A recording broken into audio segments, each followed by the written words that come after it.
बिलासपुर जिले में आज यानी बुधवार को कांग्रेस पार्टी के द्वारा पदभार ग्रहण समारोह का आयोजन किया गया। आपको बता दें कि आज यानी बुधवार को कांग्रेस के जिला अध्यक्षों का पदभार ग्रहण समारोह का आयोजन कांग्रेस भवन में किया गया था, जहां शामिल होने के लिए प्रदेश के पूर्व मंत्री, नेता, विधायक के साथ ही प्रदेश के पूर्व डिप्टी सीएम टीएस सिंहदेव भी यहां पहुंचे थे, जिन्होंने पत्रकारों से चर्चा करते हुए एक बड़ा बयान जारी किया। आपको बताते जब उनसे धान खरीदी के मामले में पत्रकारों ने सवाल किया तो उन्होंने कहा कि मैंने आज तक किसानों को इतना परेशान होते नहीं देखा है। भाजपा सरकार में किसान हमें लगातार परेशान नजर आ रहे हैं। वहीं एक बड़ा बयान पूर्व डिप्टी सीएम टीएस सिंहदेव ने दिया है। उन्होंने कहा है कि भाजपा सरकार में अब किसानों को चोरों की संज्ञा दी जा रही है। उन्होंने कहा है कि किसानों के घर में दबिश दी जा रही है, उनसे जानकारी ली जा रही है कि जितना टोकन आपने दिया है उतना धान आपके यहाँ है कि नहीं। उन्होंने एक बड़ा आरोप लगाया भाजपा सरकार के ऊपर कि किसानों को चोर बनने पर भाजपा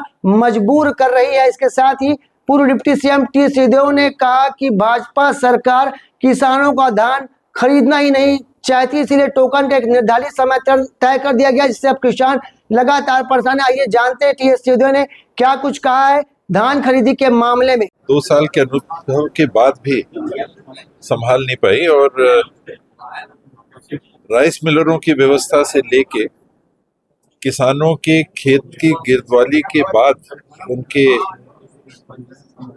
धान लगे हुए खेतों का पंजीयन नहीं होना और उसके बाद टोकन की व्यवस्था, सीमित कोटा, स्पष्ट तौर से सरकार की मंशा की धान पूरा खरीदना ही नहीं है, ये झलक रहा है। और बहुत बहुत परेशान किसान हुए। मैंने अपने जीवन में धान की खरीदी में इतने परेशान होते हुए किसानों को आज के पहले नहीं दिखा। मानो कि किसान को इस सरकार ने चोर बना दिया। जो हम अन्नदाता के रूप में जिन्हें हम संबोधित करते थे, आज उन्हें चोर के रूप में देखा जा रहा है। कोई भी अधिकारी किसान के घर में घुस के इस बात की तस्दीक कर रहा है कि जितना आपका टोकन कटा है उतना धान आपके यहाँ रखा है कि नहीं। किसान को चोर की संज्ञा देना, इससे बड़ा किसानों का अपमान पहले कभी नहीं।